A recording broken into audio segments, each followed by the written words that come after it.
ഇന്ന് നമുക്ക് പോച്ചമ്മ എന്ന തെലുങ്ക് വെബ് സീരീസിന്റെ കഥ നോക്കിയാലോ. ഇതിൽ മുഴുവൻ 5 എപ്പിസോഡുകളാണുള്ളത്. കഥയുടെ ചുരുക്കം എന്തെന്നാൽ, തന്റെ എസ്റ്റേറ്റ് ബംഗ്ലാവിലേക്ക് താമസിക്കുവാനായി എത്തുന്ന ഫ്രാൻസിസും കുടുംബവും. ആ ഒരു എസ്റ്റേറ്റ് ബംഗ്ലാവ് നോക്കി നടത്തുന്നത് രഘുപതിയും കുടുംബവുമായിരുന്നു. രഘുപതിയും കുടുംബവും പോച്ചമ്മ എന്ന ദേവിയുടെ വിഗ്രഹം വെച്ച് ആരാധിക്കുമായിരുന്നു. അതുകൊണ്ട് തന്നെ ആ ഒരു എസ്റ്റേറ്റ് ബംഗ്ലാവിലേക്ക് എത്തിയ ഫ്രാൻസിസ് ആ ഒരു വിഗ്രഹം അവിടെ നിന്ന് വിളക്കി ദൂരെ കൊണ്ടുപോയി ഉപേക്ഷിക്കുകയുണ്ടായി. വിഗ്രഹം ആ ഒരു എസ്റ്റേറ്റ് ബംഗ്ലാവിൽ നിന്ന് പോയതിൽ പിന്നെ ഫ്രാൻസിസിനും കുടുംബത്തിനും ഒട്ടും പ്രതീക്ഷിക്കാത്ത കുറേ കാര്യങ്ങൾ സംഭവിക്കുകയാണ്. ഫ്രാൻസിസിനും കുടുംബത്തിനും ഇങ്ങനെയൊക്കെ നടക്കുന്നത് എന്തുകൊണ്ടായിരിക്കാം? അവർക്ക് എന്തൊക്കെ സംഭവിച്ചു എന്നൊക്കെ അറിയണ്ടേ? എങ്കിൽ നമുക്ക് വേഗം വെബ് സീരീസിന്റെ കഥ നോക്കിയാലോ. വീഡിയോയിലേക്ക് കടക്കുന്നതിന് മുൻപ് വീഡിയോ കാണുന്ന കൂട്ടുകാർ ഒന്ന് ലൈക്ക് ചെയ്യാനും നമ്മുടെ വീഡിയോയ്ക്ക് കുറച്ച് റീച്ച് കിട്ടുന്നതിന് വേണ്ടിയിട്ട് ഹൈപ്പ് എന്നൊരു ഓപ്ഷൻ ക്ലിക്ക് ചെയ്യാനും മറക്കരുതേ. എസ്റ്റേറ്റ് ഓണറായ ഫ്രാൻസിസിന് ഭാര്യയും 2 പെൺമക്കളുമാണുള്ളത്. മൂത്ത മകളുടെ വിവാഹമൊക്കെ കഴിഞ്ഞു. രണ്ടാമത്തെ മകളായ ജെസ്സി പഠിക്കുകയാണ്. ഇവർ ഫോറിൻ കൺട്രിയിൽ സെറ്റിലാണ്. സ്വത്തും കാശുമൊക്കെ ഉണ്ടെന്ന് പറഞ്ഞാലും ഫ്രാൻസിസിന്റെ ഏറ്റവും വലിയ ആഗ്രഹം തന്റെ ആ ഒരു എസ്റ്റേറ്റിൽ വന്ന് സമാധാനമായിട്ട് ജീവിക്കുക, അത് മാത്രമായിരുന്നു. എന്നാൽ എസ്റ്റേറ്റ് ഒക്കെ ഇപ്പോൾ നോക്കി നടത്തുന്നതോ രഘുപതിയും രഘുപതിയുടെ ഫാമിലിയുമാണ്. രഘുപതിക്ക് ഭാര്യയും 2 മക്കളുമാണുള്ളത്. മൂത്ത മകന്റെ പേര് സുരേഷ്. സുരേഷിന്റെ വിവാഹപ്രായമൊക്കെ ആയി നിൽക്കുകയാ. രണ്ടാമത്തെ മകൾ 10ാം ക്ലാസ്സിൽ പഠിക്കുന്നു. എന്നാൽ ഇപ്പോൾ 1ാമത്തെ എപ്പിസോഡ് തുടങ്ങുമ്പോൾ കാണിക്കുന്നത് ഫ്രാൻസിസിന്റെ ഫാമിലിയും രഘുപതിയുടെ ഫാമിലിയും ഒരു ഹോസ്പിറ്റലിൽ നിൽക്കുകയാണ്. കാരണം എന്തെന്നാൽ, ഫ്രാൻസിസിന്റെ ഇളയ മകളായിട്ടുള്ള ജെസ്സി ടെറസിൽ നിന്നും താഴേക്ക് ചാടി ആത്മഹത്യ ചെയ്തു. സീരിയസ് ആയിട്ട് ഹോസ്പിറ്റലിലേക്ക് കൊണ്ടുവന്നിരിക്കുകയാണ്. ഡോക്ടർമാരൊക്കെ എത്ര തന്നെ രക്ഷിക്കുവാനായി നോക്കിയെങ്കിലും നടന്നതേയില്ല. ജെസ്സി മരണപ്പെട്ടു പോയി. എന്താണ് ഫ്രാൻസിസിന്റെ ഫാമിലിക്ക് ഇങ്ങനെയുള്ള പ്രശ്നങ്ങളൊക്കെ വരാനായിട്ടുള്ള കാരണമെന്നത് ഒരു ഫ്ലാഷ് ബാക്ക് വഴിയാണ് കാണിക്കുന്നത്. രഘുപതിയാണല്ലോ എസ്റ്റേറ്റിന്റെ മാനേജർ. രഘുപതിയും കുടുംബവും ചേർന്നാണ് ആ ഒരു എസ്റ്റേറ്റ് നന്നായിട്ട് നോക്കി നടത്തിയിരുന്നത്. എന്നാൽ ഫ്രാൻസിസ് തന്റെ ഫാമിലിക്കൊപ്പം എസ്റ്റേറ്റിലേക്ക് താമസിക്കുവാനായും എത്തി. പക്ഷെ അവിടെ രഘുപതിയാണെങ്കിലോ പോച്ചമ്മ എന്നൊരു ദേവിയെ ആരാധിക്കുന്നുണ്ടായിരുന്നു. പോച്ചമ്മയുടെ വിഗ്രഹമൊക്കെ വെച്ച് ആരാധനയും നടത്തിയിരുന്നു. പക്ഷേ ഫ്രാൻസിസിനാണെങ്കിലോ അതൊട്ടും ഇഷ്ടമായതേയില്ല. പോച്ചമ്മയുടെ വിഗ്രഹം അവിടെ നിന്ന് ഇളക്കി മാറ്റുവാനായിട്ട് ജോലിക്കാരോട് പറയുകയുണ്ടായി.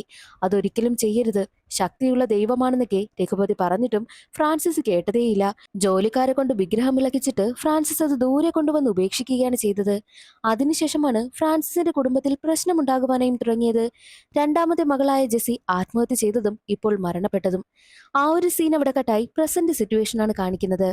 ഫ്രാൻസിസിന്റെ വീട്ടിൽ ഇങ്ങനൊരു പ്രശ്നം നടന്നത് കൊണ്ട് തന്നെ പോലീസ് കേസെടുത്തു. പോലീസുകാർ കേസ് അന്വേഷിക്കുവാനായും തീരുമാനിച്ചല്ലോ. അതുകൊണ്ട് തന്നെ ജെസ്സിയുടെ സഹോദരിയെ യുവെ വിളിച്ച് ക്വസ്റ്റ്യൻ ചെയ്യുകയാണ്. യുവയുടെ ആനിവേഴ്സറി ദിവസമാണ് ജെസ്സി മരണപ്പെട്ടത്. അതുകൊണ്ട് തന്നെ എന്താണ് അവിടെ സംഭവിച്ചതെന്ന് യുവയോട് ചോദിക്കുന്നു. അന്ന് നടന്ന കാര്യങ്ങളൊക്കെ തുറന്നു പറയുകയാണ് യുവ. യുവയുടെ വെഡിങ് ആനിവേഴ്സറി ആയതുകൊണ്ട് തന്നെ അച്ഛനായ ഫ്രാൻസിസ് അവൾക്കൊരു ഡയമണ്ട് നെക്ലസ് ഗിഫ്റ്റായിട്ട് കൊടുത്തു. ആ ഒരു സന്തോഷത്തിൽ ഭർത്താവിന്റെ അടുത്തേക്ക് എത്തുകയാണ് യുവ. അടുത്ത ആനിവേഴ്സറിയിൽ നമുക്കൊരു കുഞ്ഞു വേണമെന്ന് പറഞ്ഞ് രണ്ടുപേരും സന്തോഷമായിരിക്കുകയാണ്. എന്നാൽ മറ്റൊരു വശത്ത് സഹോദരിയായ ജെസ്സിയെ കാണിക്കുന്നു. കുളിച്ചുകൊണ്ടിരുന്ന ജെസ്സിക്കാണെങ്കിൽ തന്നെ ആരോ ഫോളോ ചെയ്യുന്നത് പോലെയൊക്കെ തോന്നുകയാണ്. ആ ഒരു കാര്യം അവൾ അമ്മയോടും സഹോദരിയോടും വന്ന് പറയും. തന്നെ ആരോ ഫോളോ ചെയ്യുന്നുവെന്നും താൻ കുളിക്കുന്ന സമയത്ത് ആരോ നോക്കുന്നത് പോലെ തനിക്ക് തോന്നുന്നുവെന്നും ജെസ്സി പറയുന്നു. എന്നാൽ അവിടുത്തെ ജോലിക്കാരനാണ് സുരേഷ്, അതായത് രഘുപതിയുടെ മകനായ സുരേഷ്. സുരേഷ് അവിടെ ജോലി ചെയ്തുകൊണ്ട് നിൽക്കുന്ന സമയത്ത് ജെസ്സിയുടെ അമ്മയും ജെസ്സിയും ഒക്കെ അവന്റെ അടുത്തേക്ക് വരുന്നു. സുരേഷിനെയായിരുന്നു അവർക്ക് സംശയം. പക്ഷേ ഒരുപാട് നാളുകളായിട്ട് അവരുടെ വീട്ടിൽ ജോലിക്ക് നിൽക്കുന്നത് കൊണ്ട് തന്നെ അവരധികമൊന്നും അത് കാര്യമാക്കിയതേയില്ല.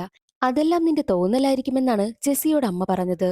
അങ്ങനെ കുറെ കഴിഞ്ഞ് സുരേഷും ജെസ്സിയും നിന്ന് സംസാരിക്കുന്നത് ഡേവിഡും യുവയും കാണുന്നു. ഇവർക്ക് എന്താ ഇത്ര സംസാരിക്കാൻ, നീ ഒന്ന് പോയി ചോദിച്ചേന്ന് ഡേവിഡ് യുവയോട് പറയുന്നു. യുവ അവിടേക്ക് എത്തുകയാണ്. എന്തിനാ നീ എന്റെ സഹോദരിയോട് സംസാരിക്കുന്നതെന്ന് സുരേഷിനോട് ചോദിക്കുന്നു. എന്നാൽ ജെസ്സി പറയുന്നത് കേൾക്കുവാനായിട്ടും സുരേഷ് പറയുന്നത് കേൾക്കുവാനായിട്ടും യുവ കൂട്ടാക്കിയതേയില്ല. യുവയാണെങ്കിൽ ദേഷ്യപ്പെട്ടുകൊണ്ടേയിരുന്നു. അവരെന്താണ് പറയാൻ ഉദ്ദേശിക്കുന്നതെന്ന് ഒന്ന് കേൾക്കാൻ പോലും അവൾ തയ്യാറായില്ല. ഇവനൊരു മിഡിൽ ക്ലാസ് പയ്യനാണ്. അവനോട് നീ എന്തിനാ സംസാരിക്കുന്നത്, സഹകരിക്കുന്നത്? ദേ, ഈ ഒരു കൂട്ട് ഇവിടെ അവസാനിപ്പിച്ചേക്കണമെന്ന് പറഞ്ഞാണ് യുവ ദേഷ്യപ്പെടുന്നതും. മിഡിൽ ക്ലാസ് ഫാമിലിയിലെ പയ്യൻ എന്ന രീതിയിലാണ് സുരേഷിനെ യുവ ഒരുപാട് അപമാനിക്കുന്നതും. അന്നേ ദിവസം രാത്രി യുവയുടെയും ഡേവിഡിന്റെയും വെഡിങ് ആനിവേഴ്സറി സെലിബ്രേഷൻ ആയിരുന്നു. കേക്ക് കട്ടിംഗ് ഒക്കെ നടക്കുകയാണ്. അതേസമയം കുടിച്ച് വീലായി ജെസ്സി ആണെങ്കിലോ നേരെ പോകുന്നത് ടെറസിന് മുകളിലേക്ക്. ടെറസിന് മുകളിൽ കയറി നിന്ന ജെസ്സി എല്ലാവരോടും ഹലോ ഇങ്ങോട്ട് നോക്കി എന്നൊക്കെ പറഞ്ഞ് അവിടെ വല്ലാതെ ബഹളം വെക്കുന്നു. എല്ലാവരും താഴേക്കിറങ്ങി വരുവാനായിട്ടും അപകടമാണെന്നുമൊക്കെ ജെസ്സിയോട് പറയുന്ന സമയത്ത് ജെസ്സി അവിടെ നിന്നും താഴെ വീഴുകയാണ് ചെയ്തത്. ഇതാണ് യഥാർത്ഥത്തിൽ നടന്നതെന്നും യുവ പോലീസ് ഓഫീസറിനോട് പറയുന്നു. യുവയ്ക്കും പോലീസ് ഓഫീസറിനും നല്ല സംശയമുണ്ടായിരുന്നത് സുരേഷിനെയാണ്. അതുകൊണ്ട് തന്നെ സുരേഷിനെ വിളിച്ച് ചോദ്യം ചെയ്യുന്നു. സുരേഷ് പറയുന്നത് കുറെ നാളുകളായിട്ട് യുവയും താനും തമ്മിൽ പ്രണയത്തിലായിരുന്നു. ഈ ഒരു വിവരം വീട്ടുകാരെ അറിയിക്കുന്നത് സംബന്ധിച്ചാണ് അന്ന് സംസാരിച്ചത്. ആ ഒരു കാര്യം പറഞ്ഞാണ് ഞങ്ങൾ രണ്ടുപേരും സംസാരിച്ചു കൊണ്ട് നിന്നതെന്നും വീട്ടുകാരോട് ഈ ഒരു കാര്യം അവതരിപ്പിക്കുന്നതിൽ നല്ല പേടിയുണ്ടായിരുന്നുവെന്നും ഞങ്ങൾ രണ്ടുപേരും ആത്മാർത്ഥമായിട്ടാണ് പ്രണയിക്കുന്നതെന്നും ജെസ്സിയുടെ മരണത്തിന് താൻ ഉത്തരവാദിയല്ല എന്നും സുരേഷ് പറയുന്നു. സുരേഷ് പറയുന്നത് സത്യമാണെന്ന് പോലീസുകാർക്ക് തോന്നുകയാണ്. പോലീസ് ഉദ്യോഗസ്ഥർ നേരെ എത്തുന്നത് എസ്റ്റേറ്റിലെ തൊഴിലാളികൾക്കടുത്തേക്കാണ്. ജെസ്സിയുടെ മരണത്തെക്കുറിച്ച് അന്വേഷിക്കുമ്പോൾ അവർ പറയുന്നത് ഇതിനെല്ലാത്തിനും കാരണം പോച്ചമ്മയാണ്. പോച്ചമ്മയോ അതാരാന്ന് ചോദിക്കുമ്പോൾ അതൊരു അമ്മനാണ്. ഒരുപാട് ശക്തിയുള്ള ദൈവമായിരുന്നു. പക്ഷേ മുതലാളിയും കുടുംബവും ഇവിടേക്ക് താമസം വന്ന സമയത്ത് ഞങ്ങളൊക്കെ ആരാധിച്ചിരുന്ന പോച്ചമ്മയുടെ വിഗ്രഹം മുതലാളിയും കുടുംബവും ഇവിടെ താമസത്തിന് വന്നതിന് ശേഷം മുതലാളി ഇളക്കി ദൂരെ കൊണ്ടുപോയി ഉപേക്ഷിക്കുകയുണ്ടായി. അതിനുശേഷമാണ് മുതലാളിയുടെ കുടുംബത്തിന് ഈ ഒരു പ്രശ്നങ്ങളൊക്കെ ഉണ്ടാകുവാൻ തുടങ്ങിയതെന്നും ജോലിക്കാർ പറയുന്നു. അതെല്ലാം കേട്ട് എന്താ ഇവിടെ സംഭവിക്കുന്നത് എന്ന മട്ടിലിരിക്കുകയാണ് പോലീസുകാർ. പോലീസുകാർ നേരെ വരുന്നത് ജെസ്സിയുടെ കുടുംബത്തെ കാണുവാൻ വേണ്ടിയിട്ടാണ്. ജെസ്സിയുടെ അച്ഛനോടും അമ്മയോടും ജെസ്സിക്ക് എന്തൊക്കെയാണ് ഹോബി എന്ന് ചോദിക്കുന്നു. അവൾ മ്യൂസിക് ഒക്കെ കേൾക്കും, പിന്നെ ബുക്കൊക്കെ വായിക്കും, അതാണ് അവളുടെ പ്രധാന പരിപാടിയെന്നും അച്ഛനും അമ്മയും പറയുന്നു. അല്ലാതെ ജെസ്സിക്ക് ഈ ലഹരി മരുന്നൊക്കെ ഉപയോഗിക്കൽ വല്ലതും ഉണ്ടായിരുന്നെന്ന് ചോദിക്കുമ്പോൾ അങ്ങനെയൊന്നും തന്റെ മകൾക്കില്ലായിരുന്നുവെന്നും ഫ്രാൻസിസ് പറയുന്നു. ജെസ്സിയുടെ പോസ്റ്റ്മോർട്ടം റിപ്പോർട്ടിൽ ജെസ്സി മരിക്കുന്ന സമയത്ത് ഡ്രഗ്സ് ഉപയോഗിച്ചിരുന്നു, അതിന്റെ അംശം കണ്ടെത്തിയിട്ടുണ്ട് എന്ന് പറഞ്ഞ് പോസ്റ്റ്മോർട്ടം റിപ്പോർട്ട് കാണിച്ചു കൊടുക്കുകയാണ്. അത് കണ്ട് അച്ഛനും അമ്മയും ഷോക്കായി പോകും. പോലീസ് ഉദ്യോഗസ്ഥർ പോയ ശേഷം ഉടനെ തന്നെ ഫ്രാൻസിസിന്റെ ഭാര്യയെ വഴക്ക് പറയുകയാണ്. എല്ലാത്തിനും കാരണം നീയാണെന്നാണ് ഫ്രാൻസിസ് തന്റെ ഭാര്യയോട് പറയുന്നത്. സത്യത്തിൽ ഫ്രാൻസിസ് ഡ്രഗ്സ് ഒക്കെ ഉപയോഗിക്കുമായിരുന്നു. ഡ്രഗ്സ് എല്ലാം സൂക്ഷിച്ചു വെച്ചിരുന്നത് ഒരു ലോക്കറിലാണ്. അവിടെ നിന്നായിരിക്കാം മകളുടെ കൈവശം എത്തിയിട്ടുണ്ടാവുക എന്നതാണ് ഫ്രാൻസിസിന്റെ സംശയവും. ലോക്കറിന്റെ ചാവി ഭാര്യയുടെ കൈവശവുമുണ്ട്. എന്നാൽ ഭാര്യയാണെങ്കിൽ നന്നായിട്ട് മദ്യപിക്കുമായിരുന്നു. മദ്യപിച്ച് നിന്റെ ഓർമ്മശക്തിയെ നഷ്ടമായി, അതാ ഇതെല്ലാം നഷ്ടമായതെന്നും ഫ്രാൻസിസ് ഭാര്യ വഴക്ക് പറയുന്നു. ഉടനെ തന്നെ ലോക്കർ ഓപ്പൺ ആക്കി നോക്കുന്ന സമയത്ത് ലോക്കറിലുള്ള ഒരുപാട് വിലപിടിപ്പുള്ള സാധനങ്ങളൊക്കെ നഷ്ടമായിട്ടുണ്ട്. ഇതിനു പിന്നിൽ വേറെ എന്തോ ആണെന്നുള്ള കാര്യവും ഭാര്യ ഫ്രാൻസിസിനോട് പറയുന്നു. മറ്റൊരു വശത്ത് പോലീസ് ഉദ്യോഗസ്ഥർ നേരെ പോകുന്നത് വീണ്ടും സുരേഷിനെ കാണുവാൻ വേണ്ടിയിട്ടാണ്. പോലീസ് ഉദ്യോഗസ്ഥനൊപ്പം യുവയും ഉണ്ടായിരുന്നു. ഇവനാണ് എന്റെ സഹോദരി കൊന്നത്, ഇവനെ അടിച്ച് ചോദ്യം ചെയ്തു കഴിഞ്ഞാൽ സത്യമെല്ലാം അറിയാൻ കഴിയുമെന്നും യുവ പറയുന്നു. അത് കേട്ട് സുരേഷ് പറയുന്നത് ഞാനല്ല ജെസ്സിയെ കൊന്നത്, പക്ഷേ മരിക്കുന്നതിന് മുൻപ് അവൾ കുറച്ച് കാര്യങ്ങളൊക്കെ എന്നോട് തുറന്നു പറഞ്ഞിരുന്നു. അതിന്റെ തെളിവെല്ലാം അവളുടെ ഡയറിയിലുണ്ടെന്നും സുരേഷ് പറയുന്നു. എന്താണ് ജെസ്സി പറഞ്ഞതെന്നാൽ സത്യത്തിൽ ജെസ്സിയെ ഡേവിഡ് ഒരുപാട് ശല്യം ചെയ്തിരുന്നു, അവളെ ഒരുപാട് ടോർച്ചർ ചെയ്തിരുന്നുവെന്ന്. ഇത് കേട്ടതും യുവ ഞെട്ടിപ്പോകുന്നു. ജെസ്സി ആരോ ഫോളോ ചെയ്യുന്നതായിട്ട് ജെസ്സി അവളുടെ അമ്മയോട് പറഞ്ഞില്ലേ? സത്യത്തിൽ അവളെ ഫോളോ ചെയ്തിരുന്നത് ഈ ഡേവിഡ് ആയിരുന്നു. അവൾ കുളിക്കുമ്പോൾ വന്ന് എത്തി നോക്കുക, അവൾ ഉറങ്ങുന്ന സമയത്ത് അവളുടെ ഡ്രസ്സൊക്കെ ഒന്ന് മാറിക്കിടന്നാൽ അതൊക്കെ നോക്കി രസിക്കുക, എങ്ങനെയെങ്കിലും ജെസ്സിയുമായിട്ട് ഫിസിക്കൽ റിലേഷൻഷിപ്പിൽ ഏർപ്പെടണം. അത് മാത്രമായിരുന്നു ഡേവിഡിന്റെ ഉദ്ദേശവും. അത് ജെസ്സിക്ക് മനസ്സിലായി. തനിക്ക് മനസ്സിലായ കാര്യങ്ങളെല്ലാം വന്ന് സുരേഷിനോട് പറയുകയുണ്ടായി. അതാണെന്ന് സുരേഷും ജെസ്സിയും മാറി നിന്ന് സംസാരിക്കുന്നത് ഡേവിഡ് കാണുകയും ഡേവിഡ് യുവയോട് അത് എന്താണെന്ന് പോയി ചോദിക്കുവാനായിട്ട് പറഞ്ഞതും. ജെസ്സി അനുഭവിക്കുന്ന കാര്യങ്ങളെല്ലാം അവളൊരു ഡയറിയിൽ എഴുതി വെച്ചിരുന്നു. ആ ഡയറി പോയി നോക്കിക്കഴിഞ്ഞാൽ എല്ലാ സത്യവും മനസ്സിലാകുമെന്നും സുരേഷ് പറയുന്നുണ്ട്. എന്നാൽ അത് കേട്ട് യുവ ആകെ ഷോക്കായി പോവുകയാണ്. തന്റെ ഭർത്താവ് അങ്ങനെ ചെയ്യില്ല എന്ന് തന്നെയാണ് യുവ വിശ്വസിക്കുന്നതും. സുരേഷ് പറയുന്നത് വിശ്വസിക്കണമെങ്കിൽ ജെസ്സിയുടെ ഡയറിയിലുള്ള കാര്യങ്ങളെല്ലാം തനിക്ക് അറിയണമെന്നായിരുന്നു യുവ നേരെ പോകുന്നത് ജെസ്സിയുടെ റൂമിലേക്കാണ്. എന്നാൽ അവിടെ ഡേവിഡ് ഉണ്ടായിരുന്നു. എന്തിനാണ് അവൾ വരുന്നതെന്ന് മനസ്സിലാക്കിയ ഡേവിഡ് ആണെങ്കിൽ അവളെ അകത്തേക്ക് കടക്കുവാൻ പോലും സമ്മതിച്ചതേയില്ല. ഒടുവിൽ യുവയെ ബലമായി പിടികൂടിയ ഡേവിഡ് ആണെങ്കിൽ ഡയറിയിലുള്ളതെല്ലാം സത്യമാണ്. ജെസ്സിയോട് എനിക്കൊരു മോഹമുണ്ടായിരുന്നു, പക്ഷേ അത് നിറവേറ്റാൻ എനിക്ക് സാധിച്ചില്ല.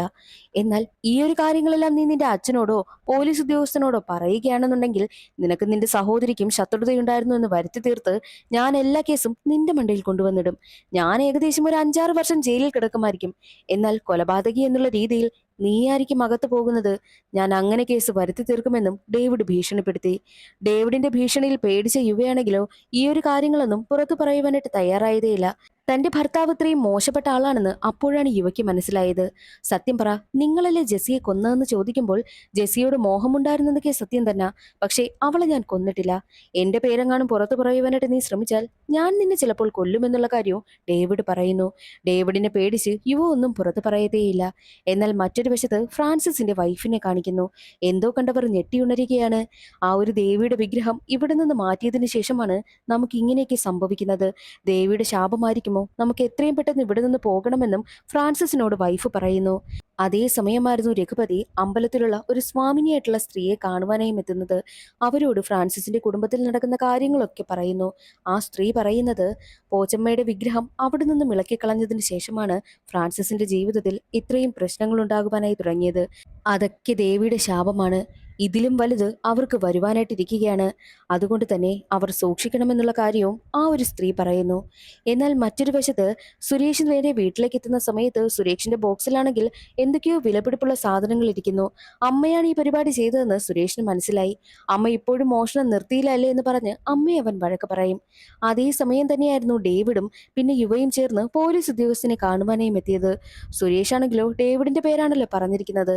അതുകൊണ്ട് തന്നെ ഡേവിഡ് പറയുന്നത് അവൻ ഈ ഒരു കേസിൽ നിന്നും രക്ഷപ്പെടുവാൻ വേണ്ടിയിട്ടാണ് എന്റെ പേര് പറഞ്ഞത്, അല്ലാതെ ഞാനൊരു തെറ്റും ചെയ്തിട്ടില്ല.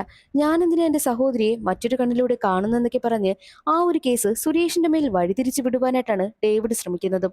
ഒപ്പം എല്ലാത്തിനും കൂട്ടായിട്ട് യുവയും നിൽക്കുന്നുണ്ട്. യുവ പേടിച്ചു പേടിച്ചാണ് ഡേവിഡ് പറയുന്നതെല്ലാം അനുസരിക്കുന്നതും. പക്ഷേ എന്തൊക്കെ പറഞ്ഞാലും പോലീസ് ഉദ്യോഗസ്ഥന് ഡേവിഡിന് നല്ല സംശയമായിരുന്നു. നിന്റെ മേലുള്ള സംശയം ഇപ്പോഴും എനിക്ക് മാറിയിട്ടില്ല എന്നുള്ള കാര്യവും പോലീസ് ഉദ്യോഗസ്ഥൻ പറയുന്നു. അവരുടെ നാട്ടില് പോച്ചമ്മയ്ക്ക് വേണ്ടിയിട്ട് ഒരു ക്ഷേത്രമുണ്ട്. ആ ക്ഷേത്രത്തില് ഉത്സവം നടക്കുവാനായി പോവുകയാണ്. അതുകൊണ്ട് തന്നെ രഘുപതി ഫ്രാൻസിസിന്റെ ഭാര്യയോട് പറയുന്നുണ്ട്, ക്ഷേത്രത്തിലെ ഉത്സവത്തിന് വന്ന് പ്രാർത്ഥിച്ചു കഴിഞ്ഞാൽ ചിലപ്പോൾ ഈ ഒരു പ്രശ്നത്തിന് പരിഹാരം കണ്ടാലോ എന്ന്. അതുകൊണ്ട് തന്നെ ഫ്രാൻസിസിന്റെ ഭാര്യ ഉത്സവത്തിന് പങ്കെടുക്കുവാനായി പോവുകയാണ്. എന്നാൽ ആ ഗ്രാമവാസികൾ ഒന്നും തന്നെ ഫ്രാൻസിസിന്റെ ഭാര്യയെ ഉത്സവത്തിന് പങ്കെടുക്കുവാനായി സമ്മതിക്കുന്നതേയില്ല. തെറ്റ് ചെയ്തത് നിന്റെ ഭർത്താവാണ് ഇവിടെ വരേണ്ടത്. മാത്രവുമല്ല പോച്ചമ്മയുടെ വിഗ്രഹം അവരുടെ വീട്ടിൽ പ്രതിഷ്ഠയുണ്ടായിരുന്നത് ഇളക്കിക്കൊണ്ടുവന്ന് ദൂരെ കളഞ്ഞതുകൊണ്ട് തന്നെ നിങ്ങൾ ആരും ഈ ഒരു ക്ഷേത്രത്തിൽ പ്രവേശിക്കാൻ പാടില്ല എന്ന് പറഞ്ഞാണ് ജനങ്ങൾ പ്രശ്നമുണ്ടാക്കി ഫ്രാൻസിസിന്റെ ഭാര്യയെ ഇറക്കി വിടുന്നതും. ഭാര്യ കരഞ്ഞുകൊണ്ടാണ് അവിടെ നിന്ന് പോകുന്നത്. പിന്നീടുള്ള ദിവസങ്ങളിലെല്ലാം അവരുടെ വീട്ടിൽ പ്രശ്നങ്ങൾ കൂടിക്കൂടി വന്നുകൊണ്ടേയിരുന്നു. എന്നാൽ യുവയ്ക്ക് ഡേവിഡിനെ കൊല്ലാനുള്ള ദേഷ്യമുണ്ട്. അതെല്ലാം മറച്ചുവെച്ചാണ് അവൾ ഡേവിഡിനോടൊപ്പം ജീവിക്കുന്നത്. അങ്ങനെ ഒരു ദിവസം യുവ ജോഗിങ്ങിന് പോയി കുറെ കഴിഞ്ഞതും ഡേവിഡിന് ഒരു കോൾ വരും. പോലീസ് ഉദ്യോഗസ്ഥനാണ് വിളിച്ചിരിക്കുന്നത്. യുവയെ വലിയ മലമുകളിൽ നിന്നും താഴെ വീണതായി കണ്ടെത്തിയിട്ടുണ്ട് എന്ന് പറഞ്ഞാണ് പോലീസുകാർ വിളിക്കുന്നത്. സംഭവ സ്ഥലത്തേക്ക് ഫ്രാൻസിസും കുടുംബവും രഘുപതിയും കുടുംബവും ഒക്കെ എത്തുന്നുണ്ട്. പോലീസ് ഉദ്യോഗസ്ഥൻ പറയുന്നത് വലിയ കുഴപ്പമൊന്നുമില്ല, ചെറുതായിട്ടൊന്ന് ബോധം പോയി, അത്രയേ ഉള്ളൂ, പേടിക്കാനൊന്നുമില്ല എന്നും പോലീസ് ഉദ്യോഗസ്ഥൻ പറയുന്നു. യുവയും ഹോസ്പിറ്റലിലേക്ക് കൊണ്ടുപോവുകയാണ്. ദേ ആ നിൽക്കുന്ന വ്യക്തിയാണ് നിങ്ങളുടെ മകളെ കണ്ടെത്തിയെന്ന് പറഞ്ഞ് പോലീസിനെ വിവരമറിയിച്ചെന്ന് പറഞ്ഞ് ഒരാളെ ചൂണ്ടിക്കാണിക്കുന്നു. അയാളുടെ പേര് റെഡ്ഡി എന്നാണ്. റെഡ്ഡിയെ കണ്ടതും ഫ്രാൻസിസ് വല്ലാതെ ദേഷ്യപ്പെടും. ചിലപ്പോൾ ഇവൻ തന്നെയാകാം എന്റെ മകളെ തള്ളിവിട്ടത്, അതിനും ഇവൻ മടിക്കില്ല എന്നും ഫ്രാൻസിസ് പറയുന്നു. നിങ്ങൾക്ക് എങ്ങനെയാണ് അയാളെ പരിചയമെന്ന് പോലീസ് ഉദ്യോഗസ്ഥൻ ചോദിക്കും. എങ്ങനെയാണ് റെഡ്ഡിയുമായിട്ട് പരിചയമെന്ന് ഫ്രാൻസിസ് തുറന്നു പറയുന്നു. യുവയുടെ വെഡിങ് ആനിവേഴ്സറി ദിവസം എല്ലാവരും ആഘോഷമൊക്കെ നടത്തുകയാണല്ലോ. അവിടേക്ക് റെഡ്ഡി എത്തുന്നു. സത്യത്തിൽ റെഡ്ഡിക്ക് ഫ്രാൻസിസിന്റെ ആ ഒരു എസ്റ്റേറ്റിന് മേൽ നല്ല നോട്ടമുണ്ട്. ജാതകത്തിലേക്ക് വിശ്വസിക്കുന്ന ആളാണ് റെഡ്ഡി. റെഡ്ഡിയുടെ ജാതക പ്രകാരം ഈ ഒരു എസ്റ്റേറ്റ് വാങ്ങിക്കഴിഞ്ഞാൽ റെഡ്ഡി നല്ല ഉയരത്തിലേക്ക് പോകുമെന്നാണ്. അതുകൊണ്ട് തന്നെ എങ്ങനെയെങ്കിലും ഈ ഒരു എസ്റ്റേറ്റ് വാങ്ങണമെന്ന് കരുതിയാണ് റെഡ്ഡി ഫ്രാൻസിസിന് അടുത്തേക്ക് എത്തുന്നത്. എസ്റ്റേറ്റ് തനിക്ക് തരണമെന്ന് റെഡ്ഡി പറയുമ്പോഴോ അതൊന്നും പറ്റില്ല എന്നാണ് ഫ്രാൻസിസ് പറയുന്നതും. റെഡ്ഡിക്ക് നന്നായിട്ട് ദേഷ്യം വരുന്നു. അതേ സമയത്തായിരുന്നു അവിടേക്ക് ജെസ്സി വരുന്നത്. ജെസ്സിയുടെ കയ്യിൽ നിന്നും ഒരു വൈൻ റെഡ്ഡി വാങ്ങിക്കുകയുണ്ടായി. മാത്രമല്ല ജെസ്സിയെ വല്ലാതെയാണ് റെഡ്ഡി നോക്കുന്നതും. ഈ ഒരു കാര്യമെല്ലാം ഫ്രാൻസിസ് ശ്രദ്ധിച്ചിരുന്നു. ഇവൻ തന്നെയായിരിക്കും എസ്റ്റേറ്റിന് വേണ്ടിയിട്ട് എന്റെ ഇളയ മകളെ കൊന്നുകളഞ്ഞത്, മൂത്ത മകളെ കൊല്ലുവാനായും ശ്രമിച്ചതെന്നും പറഞ്ഞ് ഫ്രാൻസിസ് വല്ലാതെ പ്രശ്നമുണ്ടാക്കുന്നു. എന്നാൽ റെഡ്ഡിയോട് പോലീസ് ഉദ്യോഗസ്ഥൻ ഈ ഒരു കാര്യമൊക്കെ ചോദിക്കുമ്പോൾ ഞാൻ അങ്ങനെയൊന്നും ചെയ്തിട്ടില്ല, പക്ഷേ എനിക്ക് ആ ഒരു എസ്റ്റേറ്റിന്മേൽ നോട്ടമുണ്ട്, അത് സത്യം തന്നെയാ, അത് എങ്ങനെയെങ്കിലും എനിക്ക് കൈക്കലാക്കണം, അതിന് സഹായിച്ചു കഴിഞ്ഞാൽ നിങ്ങൾക്കും കമ്മീഷൻ തരാമെന്നുള്ള കാര്യം പോലീസ് ഉദ്യോഗസ്ഥനോട് പറയുന്നു. മറ്റൊരു വശത്ത് യുവയെ കാണുവാൻ ഹോസ്പിറ്റലിലേക്ക് എത്തുകയാണ് ഫ്രാൻസിസിന്റെ വൈഫ്. പോച്ചമ്മയുടെ വിഗ്രഹം വീട്ടിൽ നിന്നും ഇളക്കിക്കളഞ്ഞത് കൊണ്ടാണ് ഈ ഒരു പ്രശ്നമൊക്കെ നടക്കുന്നതെന്നാണ് ഫ്രാൻസിസിന്റെ വൈഫ് വിശ്വസിക്കുന്നത്. അതുകൊണ്ട് തന്നെ ആ ഒരു ഉപേക്ഷിച്ച വിഗ്രഹം നമുക്ക് തിരികെ കൊണ്ടുവന്ന് പഴയതുപോലെ പൂജ നടത്തണം, എങ്കിലേ നമുക്ക് ഈ പ്രശ്നങ്ങളൊക്കെ മാറൂവെന്നും ഭാര്യ പറയുന്നു.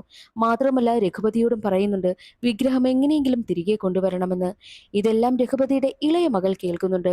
വിഗ്രഹം തിരികെ കൊണ്ടുവരണമെന്നും ഇളയ മകൾ തീരുമാനിക്കുന്നു. വിഗ്രഹം ഇളക്കി കളയുവാനായിട്ട് കൊണ്ടുപോയ ആളിനടുത്തേക്ക് എത്തുകയാണ് ഇളയ മകൾ. വിഗ്രഹം എവിടെയാണ് ഉപേക്ഷിച്ചതെന്ന് ചോദിക്കുമ്പോൾ അതൊരു വലിയ സ്ഥലമാ, അവിടെ ഇറങ്ങി എടുക്കുന്നതൊക്കെ നല്ല പാടാ, വേണമെങ്കിൽ ഞാൻ സ്ഥലം കാണിച്ചു തരാം, എന്നെ കൊണ്ടത് തിരികെ കൊണ്ടുവരാനൊന്നും കഴിയില്ല എന്നും അയാൾ പറയുന്നു. അങ്ങനെ രഘുപതിയുടെ ഇളയ മകൾക്ക് വിഗ്രഹം ഉപേക്ഷിച്ച സ്ഥലം കാണിച്ചു കൊടുക്കുകയാണ് അയാൾ. അതേസമയം ഹോസ്പിറ്റലിലായിരുന്ന ജെസ്സി കണ്ണു തുറക്കുകയാണ്. ജെസ്സിക്കടുത്ത് എന്താണ് സംഭവിച്ചതെന്ന് ചോദിക്കുമ്പോൾ താൻ ജോഗിങ്ങിന് പോയി നന്നായിട്ട് ക്ഷീണിച്ചു ഒരു സ്ഥലത്ത് റെസ്റ്റ് എടുക്കുകയായിരുന്നു.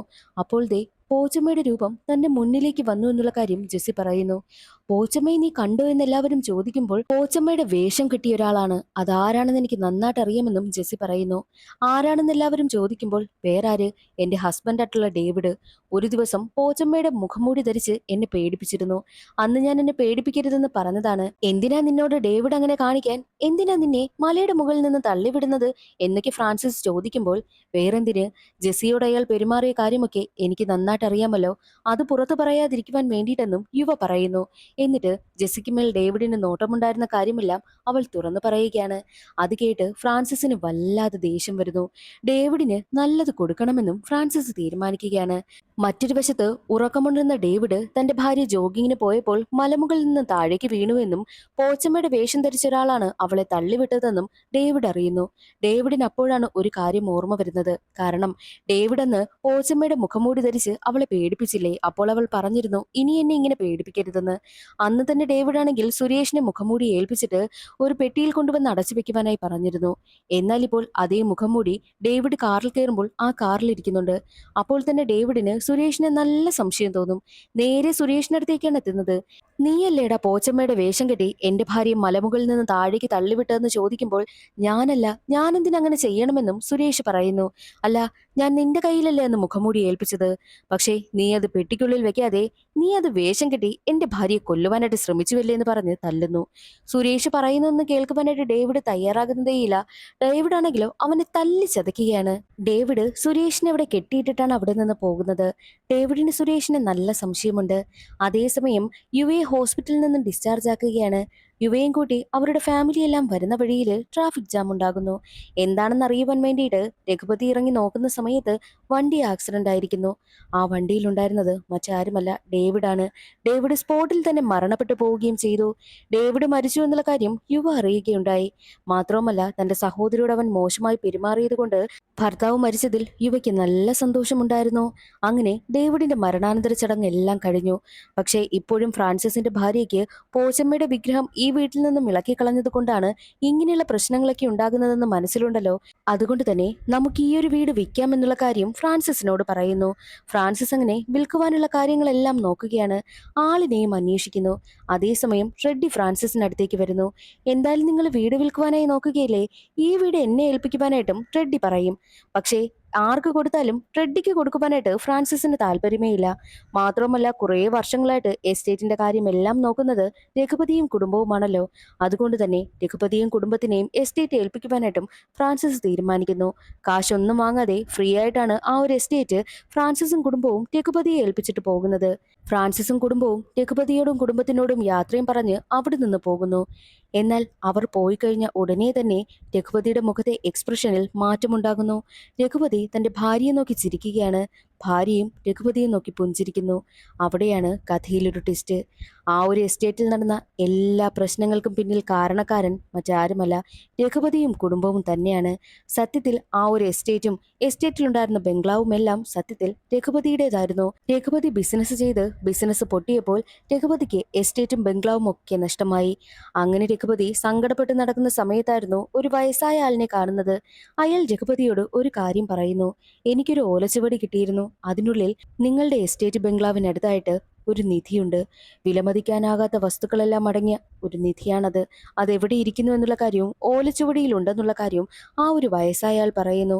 അത് കേട്ടതും രഘുപതി ആകെ തകർന്നു പോവുകയാണ്. ഈ ഒരു വിവരം തന്റെ ഭാര്യയെയും മൂത്ത മകനായ സുരേഷിനെയും അറിയിക്കുന്നുണ്ട്. തന്റെ ബിസിനസ് നഷ്ടമായി, ആകെയുണ്ടായിരുന്ന എസ്റ്റേറ്റും ബംഗ്ലാവും നഷ്ടമായി. അതിലുണ്ടായിരുന്ന നിധിയുടെ കാര്യം ഞങ്ങൾ അറിഞ്ഞില്ലല്ലോ. ഇനി അതും കൂടി നഷ്ടപ്പെടുമോ എന്ന ടെൻഷനായിരുന്നു രഘുപതിക്ക്. അതുകൊണ്ട് തന്നെ എങ്ങനെയെങ്കിലും ആ ഒരു എസ്റ്റേറ്റും ബംഗ്ലാവും ഒക്കെ തിരിച്ചു പിടിക്കണമെന്നും രഘുപതി തീരുമാനിക്കുന്നു.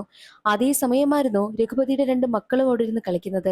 ആ സമയം മൂത്ത മകനായിട്ടുള്ള സുരേഷ് പറയുന്നുണ്ട്, എല്ലാ കരുക്കളും തനിക്ക് നഷ്ടമായി, അവസാനം ഒരു കരു മാത്രം തന്റെ കൈവശമുണ്ട്, അത് വെച്ച് കളിയിൽ മുന്നേറാമെന്നും സുരേഷ് പറയുന്ന കാര്യം രഘുപതി ശ്രദ്ധിക്കുന്നു. തന്റെ മുന്നിൽ അവസാനമായിട്ടൊരു അവസരം കൂടി ഉണ്ടെന്നും രഘുപതി മനസ്സിലാക്കും. ഇപ്പോൾ ആ ഒരു എസ്റ്റേറ്റും ബംഗ്ലാവും ഉള്ളത് ഫ്രാൻസിസിന്റെയും വൈഫിന്റെയും കൈവശമാണല്ലോ. അവരെ അവിടെ നൈസിന് വിളിച്ചു വരുത്തുകയാണ്. മാത്രമല്ല അവരെ കൊണ്ട് തന്നെ എങ്ങനെയെങ്കിലും പോച്ചമ്മയുടെ വിഗ്രഹം അവിടെ നിന്ന് എടുപ്പിക്കണം. ഫ്രാൻസിസിന്റെ വീട്ടിൽ ഒരു ജോലിക്കാരനുണ്ട്. അയാളെ കൊണ്ട് ഫ്രാൻസിസിന്റെ മനസ്സിൽ വിഷം കുത്തി വെക്കുകയാണ് രഘുപതി ചെയ്തത്. അങ്ങനെ അയാൾ പറഞ്ഞതനുസരിച്ചാണ് ഫ്രാൻസിസ് പോച്ചമ്മയുടെ വിഗ്രഹം അവിടെ നിന്നും ഇളക്കി ദൂരെ കൊണ്ടുവന്ന് കളയുകയുണ്ടായതും. മാത്രവുമല്ല അതിനുശേഷം ആ വീട്ടില് ഓരോ കാര്യങ്ങളും സംഭവിക്കുവാനായി തുടങ്ങിയില്ലേ, അതെല്ലാം രഘുപതിയുടെ ഭാര്യയും സുരേഷും ചേർന്ന് ചെയ്യുന്നതാണ്. ഇളയ മകൾ ചെറിയ കുട്ടിയായതുകൊണ്ടാണ് ആ കുട്ടിയെ ഇതിനൊന്നും ചേർക്കാത്തത്. മാത്രവുമല്ല പിന്നീട് അങ്ങോട്ടുള്ള ഓരോ കാര്യങ്ങളും ഇവർ മൂന്ന് പേരും നന്നായിട്ട് പ്ലാൻ ചെയ്യുന്നു. അടുത്തതായിട്ട് ഇവർ പ്ലാൻ ചെയ്തത് ജെസ്സിയെ എങ്ങനെയെങ്കിലും സുരേഷിനെ കൊണ്ട് പ്രണയിപ്പിക്കുക. അതാണ് അവർ അടുത്തതായി ചെയ്തത്. രഘുപതി പറഞ്ഞതനുസരിച്ചാണ് സുരേഷ് ജെസ്സിയെ പ്രണയിച്ചതും. മാത്രവുമല്ല ഡേവിഡിന് ജെസ്സിയോട് താല്പര്യമുണ്ട് എന്നുള്ള കാര്യമെല്ലാം ജെസ്സിയെ അറിയിക്കുന്നതിന് വേണ്ടിയിട്ട് എല്ലാ കാര്യങ്ങളും ചെയ്തത് സുരേഷ് ആയിരുന്നു. ഒരു ദിവസം സുരേഷ് ഒരു പാത്രം മനഃപൂർവ്വം തന്റെ കയ്യിൽ നിന്നും തറയിലേക്ക് വീഴ്ത്തി. ജെസ്സിയെ ഡേവിഡ് നോക്കിക്കൊണ്ട് നിൽക്കുന്നതെല്ലാം സുരേഷ് കണ്ടതുകൊണ്ടാണ് മനഃപൂർവ്വം അങ്ങനെ ചെയ്യിച്ചത്. അങ്ങനെയാണ് ജെസ്സി തന്നെ ഈ ഡേവിഡ് നിരീക്ഷിക്കുന്നു എന്നുള്ള കാര്യം മനസ്സിലാക്കിയതും. ഇതെല്ലാം അവരുടെ പ്ലാനായിരുന്നു. മാത്രവുമല്ല ജെസ്സിയെ കൊണ്ട് ആത്മഹത്യ ചെയ്യിപ്പിച്ചതുവരെ ഇവരുടെ പ്ലാനാണ്. കാരണം ജെസ്സിയും സുരേഷും തമ്മിൽ പ്രണയത്തിലാണെന്നുള്ള കാര്യം എങ്ങനെയെങ്കിലും വീട്ടുകാരെ അറിയിക്കണമല്ലോ. അതിനു വേണ്ടിയിട്ട് സുരേഷ് പറഞ്ഞു കൊടുത്ത ഐഡിയാണ്, ഞാൻ എന്തെങ്കിലും കാര്യം പറയുന്നത് എന്റെ വീട്ടുകാർ കേൾക്കാൻ വേണ്ടിയിട്ട് ഞാൻ ആത്മഹത്യ ചെയ്യുന്നത് പോലെ അഭിനയിക്കും. അവര് വിരട്ടുന്ന സമയത്താണ് അവരതെല്ലാം കേൾക്കുന്നത്. അതുപോലെ നീ ഒന്ന് ചെയ്യുവാനായിട്ടും ജെസ്സിയോട് പറയുന്നു. ജെസ്സി ഈ ഒരു കാര്യമൊക്കെ അവൻ പറഞ്ഞതുപോലെ ചെയ്യിക്കാണ്. പക്ഷേ അവൾക്ക് ഉയരമൊക്കെ നല്ല പേടിയായതുകൊണ്ട് തന്നെ ഒരു കാര്യം അച്ഛൻ ഡ്രഗ്സ് ഉപയോഗിക്കത്തില്ലേ, ആ ഡ്രഗ്സ് നീ യൂസ് ചെയ്യുവാനായിട്ടും സുരേഷ് പറഞ്ഞു. അത് എടുത്തു കൊടുത്തത് വരെ സുരേഷ് ആയിരുന്നു. അങ്ങനെ ഒരു ഡ്രഗ്സ് യൂസ് ചെയ്തിട്ടാണ് അവൾ മുകളിലേക്ക് കയറിയതും. മാത്രവുമല്ല കയറി നിന്ന് അവളെ താഴേക്ക് തള്ളിയിടുവാനായി പോകുന്നത് രഘുപതിയാണ്. അതേസമയം അതെല്ലാം കാണുന്ന സുരേഷിന് ജെസ്സിയോട് ചെറിയൊരു സ്നേഹമൊക്കെ ഉണ്ടായിരുന്നു. വേണ്ടച്ചാ, എനിക്ക് അവളോട് ചെറിയ സ്നേഹമൊക്കെ ഉണ്ടെന്ന് പറയുമ്പോൾ എന്തായാലും നിധിയെല്ലാം കുഴിച്ചെടുക്കുന്ന സമയത്ത് നമ്മൾ ഒരുപാട് കാശുകാരാകും. അപ്പോൾ നിനക്ക് നല്ല പെണ്ണിനെ കിട്ടുമെന്ന് രഘുപതി ഉപദേശിച്ചിട്ടാണ് രഘുപതി അവളെ പതിയെ താഴേക്ക് തള്ളിയിട്ടത്. അങ്ങനെയാണ് ജെസ്സി മരണപ്പെട്ടതും. മാത്രവുമല്ല ഡേവിഡ് മരിക്കുവാനായിട്ട് കാരണവും രഘുപതി തന്നെയാണ്. ഡേവിഡ് എല്ലാ കാര്യങ്ങളും അറിഞ്ഞുകൊണ്ടാണല്ലോ സുരേഷിനടുത്തേക്ക് വന്നത്. സുരേഷിനെ ആണെങ്കിൽ അവന് നല്ല സംശയവുമുണ്ട്. സുരേഷിനെ തല്ലി കെട്ടിയിട്ടതിന് ശേഷമാണ് ഡേവിഡ് അവിടെ നിന്നും നേരെ ഹോസ്പിറ്റലിലേക്ക് പോകുന്നത്. എന്നാൽ സുരേഷിന്റെ കൈവശം ഒരു ഇരുമ്പ് ആയുധം കിട്ടുന്നത് കൊണ്ട് തന്നെ സുരേഷ് തന്റെ കയ്യിലെ കെട്ട് എങ്ങനെയൊക്കെയോ അറുത്തതിനു ശേഷം അച്ഛനായ രഘുപതിയെ വിളിക്കുന്നു. ഡേവിഡ് എല്ലാ കാര്യങ്ങളും അറിഞ്ഞു കഴിഞ്ഞു. അവൻ അവിടേക്ക് വരികയാണ്. അതുകൊണ്ട് തന്നെ എന്തെങ്കിലും ചെയ്യണമെന്നും സുരേഷ് അച്ഛനോട് പറയും. ഉടനെ തന്നെ രഘുപതിയാണെങ്കിലോ ഒരു വാടക കൊണ്ട് ഏർപ്പാടാക്കുകയാണ്. അയാളുടെ കൈവശം ഒരു ലോറിയും ഉണ്ടായിരുന്നു. അങ്ങനെയാണ് അയാൾ ഡേവിഡിനെ ഇടിച്ചു കൊലപ്പെടുത്തി കളഞ്ഞതും. ഇതിനെല്ലാം പിന്നിൽ രഘുപതിയാണ്. മാത്രമല്ല പോലീസ് ഓഫീസർ ഇങ്ങനെ കേസ് അന്വേഷിക്കുവാനൊക്കെ കാരണം രഘുപതിയാ. ആ ഒരു വീട്ടിൽ നിധി ഇരിപ്പുണ്ടെന്നും ഈ നിധിയെല്ലാം എടുത്തു കഴിഞ്ഞാൽ അതിൽ പകുതി പോലീസ് ഉദ്യോഗസ്ഥന് തരാമെന്നും അയാൾ ഓഫർ ചെയ്തു. അങ്ങനെയാണ് പോലീസ് ഉദ്യോഗസ്ഥൻ ഈ ഒരു കേസ് അന്വേഷിക്കുവാനായും തീരുമാനിച്ചത്.